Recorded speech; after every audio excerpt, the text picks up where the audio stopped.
اوعى تشتري الازاز على انه توباز يا صديقي. صديقنا بيتساءل يشتري توباز سويسري منين وافضل مكان موثوق. هساعدك يا صديقي، وخد بالك الفيديو ده طويل شوية، طويل علشان كلنا نستفيد، لان الاحجار بحر كبير وعالم مطاط شوية. هتشتري التوباز بطريقتين، اما من عندي وهتشتري قطع توباز اصلية موثوق فيها وقطع نادرة مش هتلاقيها وهيكون لي الشرف اني اخدمك، او من الجواهرجي الخاص بتاعك واحسب كل الناس عند الله محترمين. ولكن تعال اقول لك على بعض التركات وانت بتشتري وتبان راجل فاهم جدا ومحترم. الفور سي يا صديقي. يعني ايه الفور سي؟ الفور سي افضل نظرية بنعرف بيها الاحجار الكريمة قبل الكشف المعملي، مش الطرق البلدي خالص. الفور سي اختصار لأربع أمور يكشفوا لنا أي حجر كريم نادر ونفيس: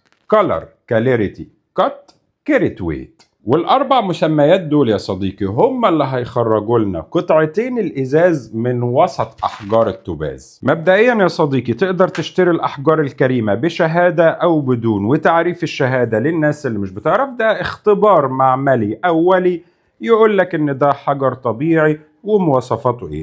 معانا مجموعة احجار من البلوتوباز بدون شهادة، نقدر نخرج منها الازاز ازاي؟ نقدر بكل سهولة طبعا. ده ازاز، ده ازاز، وده نوع توباز، وده نوع توباز، وده علاج، وده علاج، وده علاج.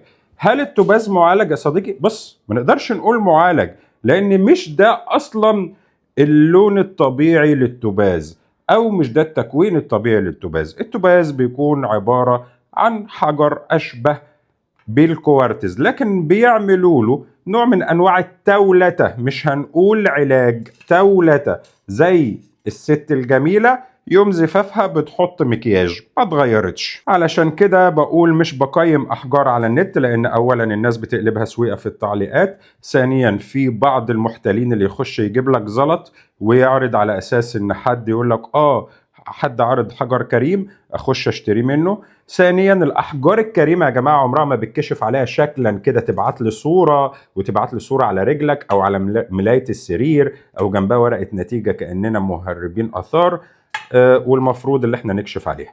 نخش في الموضوع. ده ازاز، ده ازاز، ده كله توباز. عرفنا ازاي؟ بنظريه الفور سي. اول حاجه ناخد القط، وهنسيبنا من الكلر. هقول لك ليه. القط دايما في الازاز بيكون قط هرمي، واخد التقطيعات الفاسيت، الا انه هرمي زي ما انت شايف.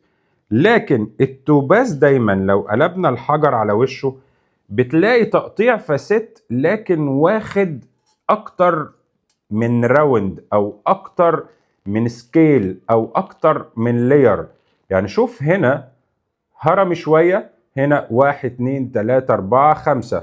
نشوف حجر تاني 1 2 3 4 5 6، وهكذا. نشوف حتى اللي مقطوع قطعة اماريلد واخد 1 2 3 4، 4 لير.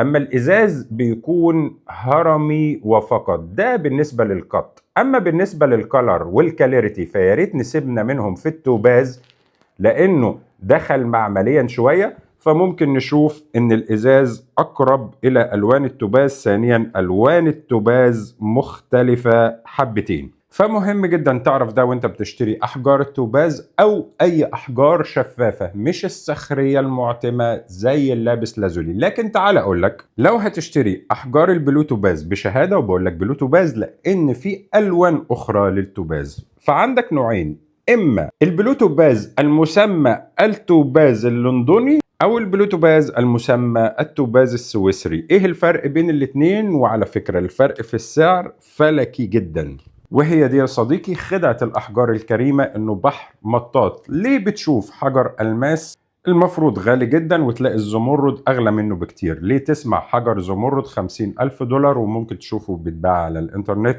500 جنيه؟ الفرق هنا واضح. هنستخدم النوع الثاني من النظرية وهو الكالر. البلوتوباز اللندني لونه ازرق زاهي فاتح شوية، اما البلوتوباز السويسري فبيبقى لونه ازرق، حاجة اسمها ازرق جرين اوشن. على فكرة جرين اوشن دي من الوان الاخضر، لكن هم اطلقوا عليه هذا المسمى.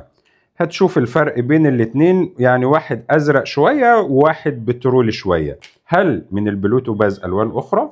طبعا، في منه الاخضر وفي منه الجولد توباز.